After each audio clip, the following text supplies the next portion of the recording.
Hey Ratbags, it's Jade today giving you a complete breakdown of everything new in the December tree update. It's a feature update really that adds the cozy system back into Grounded 2. New decoration items, not just including the Christmas tree, but something more with a bit of a sting in its tail. Peep.r has undergone its first stage of a revamp, giving it more utilities, and a compass has been added. Plus, if you stick around to the very end, I'm going to be revealing something pretty crazy in the outer bounds zone in the garden area. So leave a like, find this video useful, and let's go. So Christmas is here. If you want the new decoration pieces, head over to the science shop, and inside you'll find December treats for 250 raw science. This will give you the holiday tree, the holiday lights, and the holiday wreath. The wreath is returning from Grounded 1, as is the Super Sign December set, which you can buy for 500 raw science with the same pictures it's always had. And just like the pumpkin and in previous Grounded 1, the Christmas tree will deliver you some treats underneath it. It should be every 24 or maybe 12 hours in game. You can see I've got candy cornlets, spicy shards and some chocolate pieces. In the past it did used to give charcoal chunks as well, but we'll have to wait and see. Let me know what you got from under the tree. To build it, you're going to need 3 bombardier beetle parts, 3 ice splinters, 3 slime mold stalks, 3 lingonberry levers and 1 spine nub. For the Christmas tree lights, you'll need some of them same resources: 2 ice splinters, 2 slime mold stalks, 2 nat fuzz and 2 fibre or crude rope.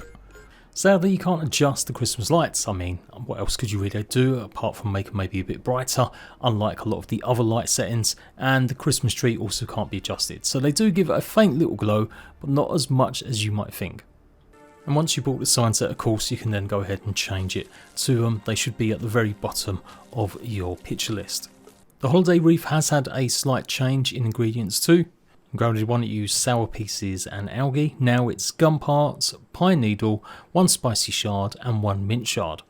All these pieces will contribute to your coziness level, but the tree by far is much better. Although not every item will give you more if you just craft more. Certain items like regular chairs will increase the amount of coziness you have, but if you try placing like 20 Christmas trees just to get max cozy level, it won't work, only one of them will. And just a reminder, you need to buy these items before the end of December, otherwise you'll have to wait until next year or change the date on your calendar to any date in December for a chance to go ahead and buy it from the shop. And once you have bought it with that recipe, it will be unlocked for that save, so you'll always be able to craft more as long as you've got the ingredients, even when it's not December. And since we've been speaking about cozy, let's dive into the full mechanics.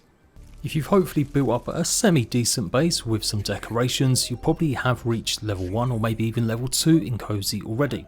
Currently it goes up to level 3 with the winter update adding level 4 and potentially maybe level 5. Now the biggest benefit is unlocking the Haul-in Hero mutation. Returning from Grounded 1, this increased the amount of items, obviously grass planks or stems that you can carry. You'll also get a bunch of new cosmetic or decoration pieces. So if you started a new save and wondering why you can't craft a certain piece of furniture, it might be because you do need to get your cozy level up to required level now to unlock the recipe, as it will now be locked behind the cozy. So remember, you won't unlock the mutation until we get to cozy level 2. Once you do, you'll see that you'll be able to carry now 10 grass planks in one go. And at level 3 cozy, you'll be able to carry 15. And of course, if you make a bunch of workers comp, that will temporarily increase your haul-in by another 3, but only for you. So basically 13 or 18 is the max that you can carry on your own now. And once the winter update arrives, that will be 23 if you've drunk a workers comp and on your own. Combine that though with moving a pallet while also riding your ant, and you'll be definitely taking a hell of a lot more than you used to. At level 1 Haul-in Hero, your ant soldier will be able to carry 20 planks. At level 2, it will be able to carry 22. And again, once the winter update arrives, your ant should be able to carry 27 planks or stems. Of course, there are other benefits to getting your cozy up. At level 1, you'll make sure that your food buff drains lower. In fact, it's 50% less. At level 2, it reduces the need for water, and again 50%. But there's currently no bonus for level 3. In past, in Grounded 1, once you got to level 4, it would also help with healing when you was back at your base. So maybe they'll bump that up and we'll see it return in the future. Level 1 Cozy will also go ahead and unlock the following decor items: the fireplace, hearth and core chimney pieces, plus clover awning pieces. At level 2 it will be thatch chimney roof piece, thatch awnings, acorn shelf, and finally the return of bunk beds. And at level 3 Cozy you'll unlock the crow chimney roof chimney pieces, awnings for the crow stuff, trash can, picture frame, scorpion lamp, scorpion chair and scorpion bed. I don't think that's the picture frame that we're used to, they're the signs, the actual picture frame decoration you can place on your furniture. So yes, if you're starting a new game or joining a friend's world and you're wondering why you can't craft any of the scorpion stuff, it's because you do need to get your cozy level to max 3. Once you've unlocked them, that's it, you don't have to worry again. Even if you go ahead and make a new base where the coziness level won't be there, you'll still have all the recipe unlocks. And the only other new furniture piece is this scorpion lounger. Pretty cool, if a bit worrying how close that stinger is. So, to increase your max cozy, lots of things will contribute more than others. Mess around, play around with it, I'm sure you'll get there pretty easily. One thing to note though, that the Axle throne has got the best coziness in the game. You can see the coziness buff on the bottom right corner, and yeah, it's definitely the one that gives the most compared to other stuff. The Christmas tree is pretty high, and then there's various other things, especially your crafting stations, don't forget about them. They all contribute to your coziness level too, so even if you're not someone that likes to decorate, it shouldn't be too hard to get to max level. There will be a limit to how far you can have items in your base contributing, so if you've got lots of decorations in one part of your base, you may realise that your coziness is dropping, so think carefully about how you plan your bases vertically and horizontally. I think last time I checked in Grounded 1 it was about 20 maybe foundations wide to get kind of the perfect kind of space, and maybe 8 or 10 wall pieces up high. And just to point out, you do still receive a tiny bit of coziness if you have got duplicate items. Like I said, some items contribute a lot, but a lot of them will only be able to place once before they really actually make a big difference. So get creative or work out what's going to be the cheapest. As I said, normal basic grass chairs do give coziness, and it doesn't seem to matter how many you've placed, they still increase. So you could always make a basement for your base, fill it with just nothing but grass chairs, and you might eventually get to level 3. Bit disappointed that crow roofs haven't been still added to the game, despite having the awning pieces were subsequently missing from the regular builds. Only still in creative mode can you access them, so fingers crossed that should be coming in the winter update. So the Peep.r has had some new additions. Instead of just using your hands, you'll use your glove, and it gives more information. You'll notice there's a compass in the top right corner now, so you can hopefully not get as lost. And if you go ahead and scan something in your map like you normally do for resources like this gum you're seeing, if you're close enough it will then highlight it. You do have to be relatively close to see it, and you can turn this on and off obviously by holding the Y button. Go and check your options menu as well to make sure you haven't accidentally turned off, or it might be off by default for some reason, the show HUD markers. Because obviously with that enabled you can now go ahead and place waypoints while you're in Peep.r mode, making it a bit easier to go to certain locations or ping things for friends. And as you can see, I'm pretty far away from the gun, but I can still see it. I would like this to be a bit stronger and be able to see some of these resources from a bit more distance. You can now zoom in and out with the Peep.r, albeit it seems really slow, so hopefully there'll be an option to make it faster when you're looking around. Hopefully that might improve with time. And yes, it still shows the bug's weaknesses and strengths, also how many times you've killed them. And the chopping list now appears as a button that you have to press yourself, and it will show how many resources you need to go ahead and finish off your blueprint for your base. So for the moment that is a lot of the revamp of the Peep.r system added. And so I'm going to rattle off the patch notes for you to finish this video, but stick around at the very end as I'm going to show and tease something to do with the toxic zone in the Outer Bounds area that you might want to see. Otherwise, if you're not interested in the patch notes, go ahead and skip to it, or I'll say goodbye right now, as I know lots of you guys have probably read them before, but some of you like to hear them as you're playing or downloading the update. So they have upgraded Grounded to 5.61, adding new options for PC players to increase the looks and visual fidelity of the game, also reducing some of the hitching and stuttering that should everyone experience with this upgrade. DLSS and FSR support is obviously only for PC, with all new options also for ultra performance or ultra quality, and generally it should be reducing the FPS across the board, although there's still some issues already being reported about game saves breaking, and some players are still unhappy that the performance isn't there just yet. Make sure though that you've turned this on PC, as it's not on by default. Improved performance on extremely large saves. Droplets of water should no longer be floating. Fixed issues where you could be attacked when you're loading into your game. Buggies will no longer be in your face when trying to build a harvest. So yeah, it may need a bit of tweaking though, as again there's more reports of players not able to dig up things like clay or interact with things like some of the pinecone needles, and I do notice that you have to be pretty close to grass now to actually start chopping, otherwise there's some issues where it swaps to your weapon instead. So definitely some improvements with the Omni tool not accidentally picking up or interacting with stuff it shouldn't be, but for sure needs a bit more work. It should work better now for actions based on how close you are to it, as well as based on whether or not you're looking at that option. And then there's various other bugs that have been fixed. Teen's left hand now closes properly when crouching with dual wielding weapons. No more kill exploit by pausing photo mode when enemies are jumping. Lots of places where characters could get stuck, like the spiderweb in the fire pit or the corridor leading to Axel Arena, plus the ice cart area where you could all get stuck. Oh, and not forgetting the trash can as well. Now they've said this has been fixed for a while, but recovered backpacks should work now if they've accidentally fallen out of bounds. Axel's wall mount wasn't given the proper effect for players if you weren't in range of it properly. There was an issue trying to get the sickles, the ice ones, that if you failed it you weren't able to go ahead and complete the quest. No more stretchy mode whenever you use Axel's Talon in photo mode, and resolve an issue where killing one enemy would complete objective to defeat the Orc guards. You can no longer swap arrows while ranged weapon is charging. There's bugs fixed now for the universal galvanic radio. The ready aim ranger challenge was able to be fixed by just shooting berries down, and that's now been fixed. And maybe a tiny nerf again for the pinch whacker. It was meant to be the same speed as the red ant club, but it seemed to be working a lot quicker.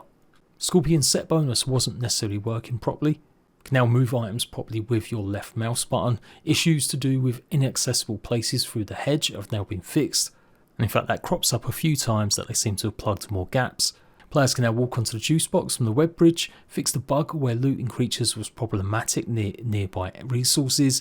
Items left in Statue Lab no longer fall out of the world. You shouldn't get stuck in between the picnic table's wooden planks anymore, and fighting a mosquito shouldn't aggro any blue butterflies anymore.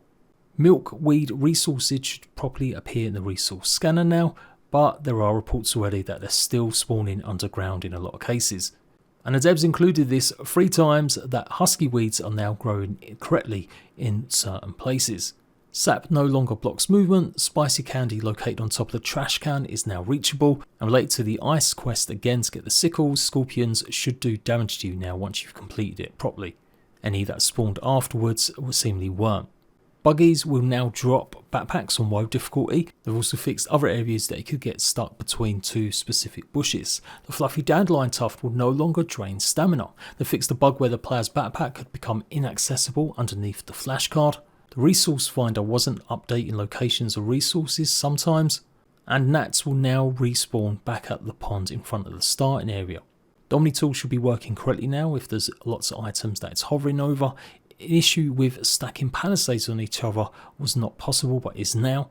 Blocking staves is now faster, making hopefully mage builds more accessible. Recycling a hatchery with ready to hatch bugs would result in obtaining weird eggs. A bunch of fixes for mantises not correctly engaging with players if you attacked them before they saw you, or not noticing you when you're underneath them.